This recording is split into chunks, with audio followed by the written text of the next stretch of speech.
इस वीडियो में हम लोग आज क्लास 10 का चैप्टर नंबर 3 से एक्सरसाइज नंबर 3 का थर्ड से क्वेश्चन नंबर फर्स्ट से इसका थर्ड देखने वाले हैं। तो यहाँ पर ये भी एक पूर्ण वर्ग विधि वाला मेथड से ही बनेगा। तो यहाँ पर पिछले वीडियो में मैं ये प्लस वाला जो वैल्यू था, ये यहाँ पर प्लस था उसके लिए बनाया था। मतलब ये जो क्वेश्चन बनेगा वो इसके बेस पे बनेगा, ए माइनस बी का होल स्क्वायर वाला मेथड से। और जो पिछले वीडियो में जो क्वेश्चन बना है वो ए प्लस बी का होल स्क्वायर वाला मेथड से बना है। तो यहाँ पर देख लेते हैं, इस ए माइनस बी का whole square equal A square minus 2ab plus B square. तो इसके स्ट्रक्चर को हमें इस फॉर्म में अरेंज करना है। फिर इस फॉर्म में लाकर हम एक्स की वैल्यू ज्ञात कर सकते हैं। तो इस फॉर्म में इसको हम इस तरीके से अरेंज करेंगे। तो कैसे अरेंज करेंगे, यहाँ पर हम देख लेते हैं। यहाँ पर ए स्क्वायर है तो यहाँ पर एक्स स्क्वायर है, यहाँ पर ए है, यहाँ पर एक्स है, यहाँ पर बी स्क्वायर है। तो यहाँ पर बी की वैल्यू हमें कन्फर्म पता नहीं है अभी, इसलिए क्या करेंगे, यहाँ पर ए की इंटू में 1 है तो यहाँ पर एक्स ए स्क्वायर की इंटू में 1 है तो यहाँ पर एक्स स्क्वायर के इंटू में 5 है। तो हम एक्स स्क्वायर के इंटू में जो 5 है इसको हमें 1 करने के लिए इस पूरे समीकरण को 5 से डिवाइड करना पड़ेगा। जब हम 5 से डिवाइड करेंगे तो ये इस टाइप से हो जाएगा, x square minus 6/5 x minus 2/5 equal 0 होगा। अब यहाँ पर इसको हम इस साइड ट्रांसफ़र करेंगे तो ये हो जाएगा एक्स स्क्वायर, इसको थोड़ा अरेंज कर लेते हैं इसको, तो ये हो जाएगा 2 इंटू 3/5 इंटू एक्स इक्वल 2/5, इस टाइप से अरेंज हो जाएगा। अब इसके बाद हम लोग इसको अरेंज करेंगे, ये इस फॉर्म में अरेंज हो गया। अब यहाँ पर क्या है, माइनस 2 ए इंटू बी है तो यहाँ पर 2 है हम लोग के पास, यहाँ 2 है तो यहाँ भी 2 है हम लोग के पास। यहाँ पर ए की जगह पर हम लोग के पास क्या है, एक्स है। तो ये जो वैल्यू बच गई है 3/5, तो 3/5 जो है ये बी की वैल्यू है। अलग से हम लोग को 2 का इंटू करना नहीं पड़ेगा, क्योंकि यहाँ पर हम लोग के पास 2 पहले से मिल गया है, इसलिए इस 2 के लिए हम लोग 2 का इंटू नहीं करेंगे। तो यहाँ पर 2 पहले से मिल गया है तो हम लोग के पास इसको थोड़ा सा और अरेंज करेंगे तो इस टाइप से हो जाएगा, x square minus 2x into 3/5 equal 2/5 है। अब यहाँ पर देख सकते हैं ये वैल्यू ए की वैल्यू है, ये ए स्क्वायर की वैल्यू है। तो ये जो वैल्यू बची है 3/5 ये बी की वैल्यू है। तो बी की वैल्यू है तो हमें बी स्क्वायर की वैल्यू चाहिए। तो बी स्क्वायर की वैल्यू हम लोग के पास तो है नहीं, तो बी की वैल्यू है 3/5 है। तो 3/5 का स्क्वायर करके हम दोनों पक्षों में ऐड कर देंगे तो वैल्यू मिल जाएगी हमें। तो इस टाइप से बनेगा, A square minus 2x into 3/5 plus 3/5 का होल स्क्वायर, लेफ्ट साइड में ऐड किए हैं, राइट साइड में भी ऐसे ऐड करेंगे।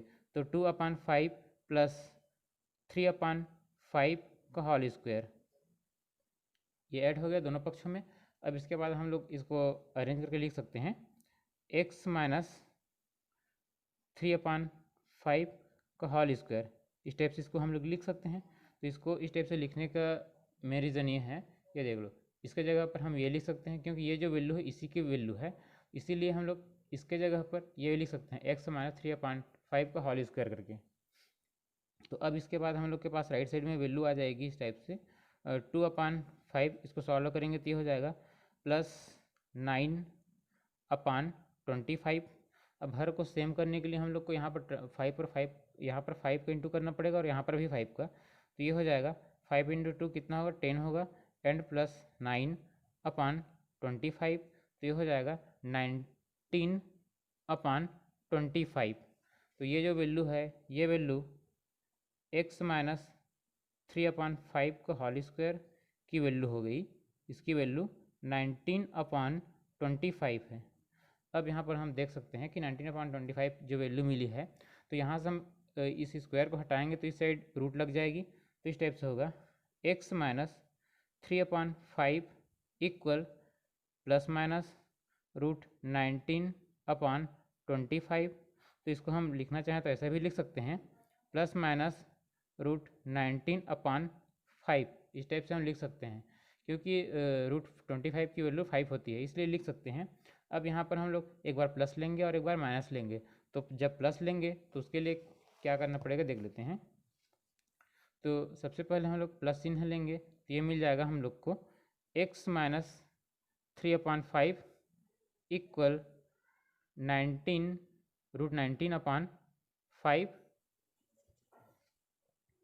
अब इसके लिए x के लिए हमें वैल्यू चाहिए, तो इस वैल्यू की साइड ट्रांसफ़र करेंगे तो ये हो जाएगा √19/5 प्लस 3/5। एक साथ अगर हम लोग इसको लिखेंगे तो इस टाइप से होगा 3 प्लस √19/5 होगा। ये x की वैल्यू हो गई। अब हम लोग माइनस चिन्ह लेंगे, तो जब माइनस चिन्ह लेंगे तो ये हो जाएगा x - 3/5 इक्वल माइनस √19/5। अब यहाँ से हम लोग इस वैल्यू की साइड ट्रांसफ़र करेंगे तो ये मिलेगा हमें x इक्वल 3/5 माइनस √19/5। तो ये हो जाएगा x की वैल्यू हमें मिल जाएगी 3 माइनस √19/5। तो x की दो वैल्यू मिल गई, एक ये वैल्यू है और फर्स्ट ये वैल्यू है। तो इस टाइप से यहाँ पर हम लोग को x की दो वैल्यू मिल गई और ये दोनों वैल्यू आंसर होगा।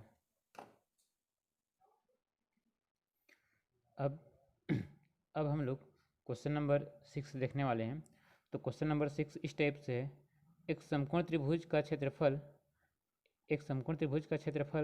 165 वर्ग मीटर है। यदि समकोण त्रिभुज के शीर्ष की लंबाई उसकी आधार भुजा से 7 मीटर अधिक हो तो शीर्ष लंब की लंबाई ज्ञात कीजिए। कहने का मतलब ये है कि यहाँ पर एक समकोण त्रिभुज के बारे में बताया गया है। तो समकोण त्रिभुज का जो क्षेत्रफल है वो 165 वर्ग मीटर है और इसकी जो आधार भुजा है इसका जो शीर्ष लंब है वो आधार भुजा से 7 मीटर अधिक लंब है। तो यहाँ पर सबसे पहले तो हम लोग सॉल्यूशन जब स्टार्ट करेंगे तो इसके लिए हम लोग सबसे पहले शीर्ष लंब की लंबाई मान लेते हैं। तो यहाँ पर हम मान लेते हैं कि जो आधार भुजा की, तो यहाँ पर हम मान लेते हैं कि आधार, यहाँ पर माना कि लिख सकते हैं, माना कि आधार भुजा इसकी लंबाई को हम x मीटर मान लेते हैं, x मीटर। तो शीर्ष लंब जो है, शीर्ष लंब इसकी जो लंबाई है, शीर्ष लंब की जो लंबाई है ये कितना होगा, इससे 7 मीटर अधिक होगा। तो ऐसा लिख सकते हैं x + 7 मीटर, ये हो गया शीर्ष लंब की लंबाई। अब हम लोग को फार्मूला ये पता है एक समकोण त्रिभुज, तो समकोण त्रिभुज का जो है उसका क्षेत्रफल का फार्मूला है समकोण त्रिभुज का क्षेत्रफल। तो इसका जो क्षेत्रफल, इसके लिए फार्मूला होता है 1/2 इंटू आधार गुणित ऊंचाई होता है, आधार गुणित ऊंचाई, ये ऊंचाई है तो आधार गुणित ऊंचाई होता है। तो यहाँ पर हम लोग वैल्यू को पुट करेंगे फिर सॉल्व करेंगे। तो आधार की वैल्यू जो x है और ऊंचाई की जो वैल्यू है उस x + 7 है और जो क्षेत्रफल है इसकी जो वैल्यू है यहाँ पर दिया है 165 वर्ग मीटर है। तो यहाँ पर हम लोग को पता है इसकी वैल्यू जो है, क्षेत्रफल की वैल्यू है दिया है 165 वर्ग मीटर है और 1/2 ये फार्मूला के बेस पे आधार की वैल्यू है x है और जो ऊंचाई है, शीर्ष लंब की ऊंचाई वो है x + 7 और इंटू में इसलिए हम ब्रैकेट यूज़ कर दिए यहाँ पर। अब ये 2 को इस साइड ले आएंगे, ट्रांसफ़र करेंगे तो इसके साथ इंटू होगा तो ये हो जाएगा 0 मतलब 330 हो जाएगा।